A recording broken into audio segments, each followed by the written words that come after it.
तो ये गिरिराज जी महाराज जी यहाँ में कहूँ के में आसाब कहाँ है, पूछरी के लौटाओ। ये भाई पूछरी के लौटा, गिरिराज महाराज हम तुम्हारे भक्त हैं, इनको बुद्धि दे दो, जाते विशेष शिक्षा में भर्ती कर दें। तो भरतपुर से हूँ और उन्हीं के विधानसभा क्षेत्र से हूँ और जाति से ब्राह्मण हूँ। रियलिटी बता रहा हूँ, 5000 वोट भी नहीं आते। नहीं जीता कौन? भजनलाल सरकार। भजनलाल खुद नहीं जीतते, रियलिटी में नहीं जीतते। जयपुर में सांगानेर से चुनाव लड़ा। वो तो ये है कि उनको पहली प्री प्लानिंग थी कि एक सवर्ण वाले विधानसभा में उनको टिकट दे दिया। रियलिटी बता रहा हूँ, अगर भजनलाल सरकार अगर भरतपुर से चुनाव जीता तो वैसा गारंटी ले रहा हूँ मैं। अभी भी आज के टाइम पे अगर कोई वहाँ पर वो है सुभाष गर्ग के खिलाफ अगर चुनाव जीता तो मैं गारंटी ले रहा हूँ, वैसा गारंटी लेके जा रहा हूँ धरने स्तर से। पक्का गारंटी? पक्का लिख के दे दूंगा, पक्का दे दूंगा।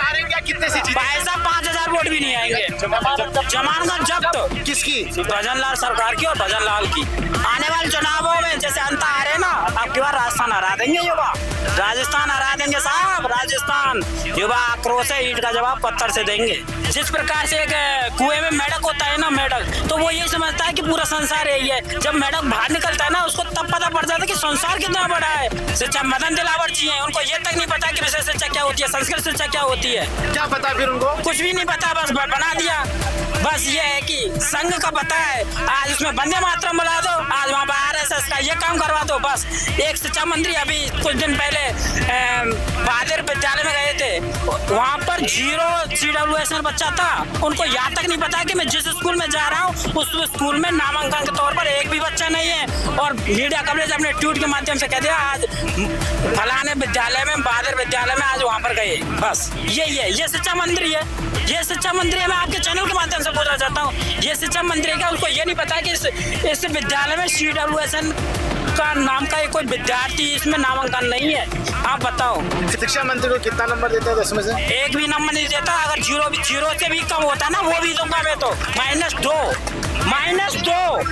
है ही नहीं कोई शिक्षा मंत्री, है ही नहीं कोई शिक्षा मंत्री के दावेदार का पद का ये कोई वो थोड़ी है, बना दिया है अरे गहरे को, कुछ पता ही नहीं। अभी मिजोरम मणिपुर पूर्वी भारत में गए थे, इंग्लिश में वो मैडम भाषण दे रही थी, उनकी तरफ ऐसे कर रहे थे, देखो ऐसे। ये क्या है, क्या है ये देखो, ऐसे शिक्षा मंत्री हमारे राजस्थान का, ये भविष्य चलाएंगे।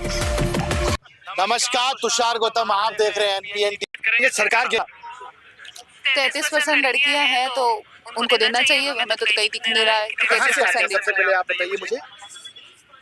जी मैं डूंगरपुर से आती हूँ। डूंगरपुर ट्राइबल एरिया से, आदिवासी इलाके से। सरकार कहती है हम आदिवासियों को बढ़ाने के लिए प्रयास कर रहे हैं, वहाँ शिक्षा का स्तर बढ़ाने का प्रयास कर रहे हैं, स्कूल खोल रहे हैं, ट्राइबल स्कूल्स खोल रहे हैं, एकलव्य मॉडल स्कूल खोल रहे हैं।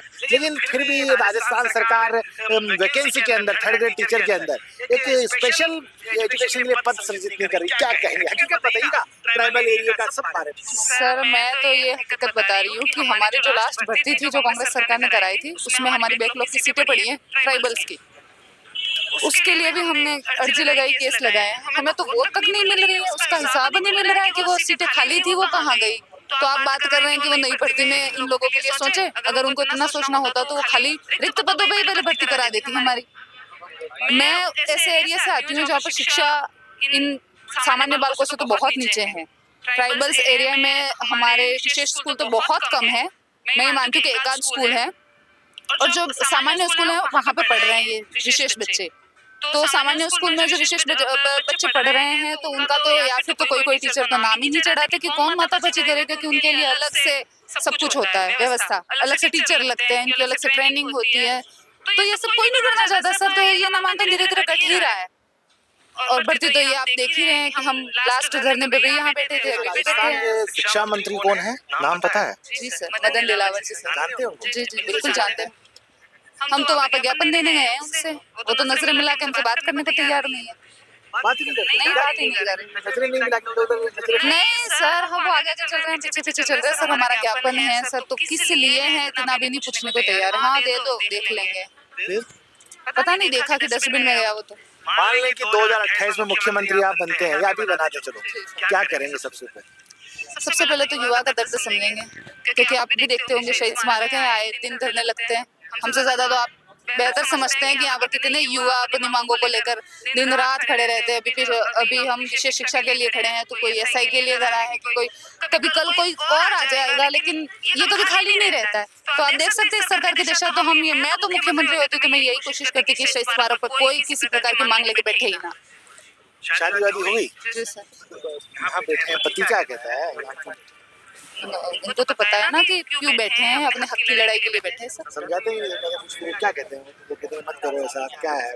नहीं सर, बस अब तो उन्होंने जो समय देना था दे चुके हैं। 25-25 साल के हो चुके हैं। अब ये तो है नहीं कि हम जिंदगी भर यहाँ पढ़ाई के नाम पे बैठे रहेंगे, हमें भी घर जाना है, सब कुछ है, घर गृहस्थ संभालनी है सर। तो बस अब उन्होंने तो बोल दिया ये आखिरी मौका था, सरकार ने आपका साथ दिया नहीं दिया उससे कोई मतलब नहीं, अब तो घर संभालो। यदि सरकार अपने आपकी बात नहीं मानी तो क्या करेंगे आप? सरकार ने हमारी बात नहीं मानी तो सर बाकी महिलाओं की तरह जिनको तो कुछ को तो बाहर निकलने का मौका ही नहीं मिल रहा है, हमें तो मिल रहा है, मौका भी दिया था लेकिन सरकार ने हमारा मौका छीन लिया। उन्हीं लोगों की तरह हम घर संभाल के बैठे रहेंगे और क्या करेंगे? कुछ सरकार को चेतावनी आप जैन जी हैं, आप युवा हैं। मैं तो जैन जी हूँ, ना तो बता रही हूँ सर कि हमसे सरकार बनती है तो हमसे बिगड़ती भी है। मैं आपको ये बात सच बता रही हूँ कि मैं शुरू से ही, जब से 18 साल की हुई है, मेरा पहला वोट आया, उस टाइम से मैंने बीजेपी को वोट दिया है। क्या दे दूंगा, पक्का दे दूंगा। कितने सीट पाएगा? 4 विधायक पहले बाप पार्टी के आ गए हैं, ठीक है, जय किशन पटेल एसीबी रंगे हाथ पकड़ी, 3 विधायक का नाम और आ गया। कैसे आपका विधायक के ऊपर विश्वास है क्या, मंत्रियों के ऊपर? हकीकत बताना, दिल पे कसम खा। मैं तो बोलता हूँ कि मेरे युवा साथियों, आप लोग चुनाव लड़ो, 25 के सारे हो गए, मैं भी इस बार 25 का हो गया हूँ, इस बार मैं भी लड़ूंगा एमएलए का चुनाव। 1% विश्वास नहीं है। मैं तो राजस्थान में एक नेता को मानता हूँ जिसको सारे हरा देते, अंत उपचुनाव नरेश मीणा को हराए, वो लड़का है। जो नए युवा है, जो एजुकेशन से जुड़े हुए हैं, युवाओं की बात करते हैं, उनको सिर्फ सरकार गला पकड़ती है कि हमारी राजनीति बंद हो जाएगी, एजुकेशन पर्सन जो पढ़े लिखे आगे। तो एक नेता पिछली बार हमारे आंदोलन में सपोर्ट किया था, हनुमान बेनीवाल, निस्वार्थ भाव से हमारे साथ खड़ा था। कोई भी आपने देखा होगा कि एसएमएस के अधीन, एसएमएस जो हॉस्पिटल के आगे जो राकेश बिश्नोई को मार दिया गया था एसओडी के द्वारा, और उनके धरने पे बैठे थे, उनके ऊपर मुकदमे भी किए। जैसे हमारी चलो ये सारी बातें हो गई, नरेश मीणा की तरह बनना चाहते हैं आप? बिल्कुल नरेश मीणा के अपने अधिकारों के लिए, अपने हक के लिए सरकारों को मुंह तोड़ जवाब देंगे। मैं लूनी विधानसभा से आता हूँ, जो न्याय मंत्री, कानून मंत्री जोगाराम पटेल जी के वहाँ पिछली बार हमारी विधानसभा से ही वो जीते थे, जो हमारा जो पंचायत लेवल थी वहीं से जीते थे। इस बार उनके सामने ताल ठोकने के लिए एक नया युवा तैयार होकर आ रहा है। आप लिख के दे सकता हूँ कि इस बार पंचायती में भी सरपंच का चुनाव उनकी होगी जमानत, तो मुझे विश्वास है, क्योंकि मैं नई सोच के साथ जब राजधानी में बैठ के अपनी युवाओं की बात कर सकता हूँ, तो मेरे गांव के विकास की क्यों नहीं बात कर सकता हूँ, अपने युवाओं की क्यों नहीं बात कर सकता हूँ। इसलिए अब जो आने वाले चुनाव होंगे, सरपंच के चुनाव, उसमें भी लड़ूंगा, और आने वाले जमानत तो जब्त होगी उनकी, और मैं देख लूंगा। आप देखने वाले हो, मीडिया ये वीडियो रख लेना कि अगली बार जोगाराम जी पटेल जीत के आए तो आप बोलना, मैं पढ़े ही छोड़ दूंगा। चलो हम आगे भी बातचीत करेंगे। सरकार कहती है 33% आरक्षण की इन महिलाओं, लड़कियां हैं, क्या कहना है आपका?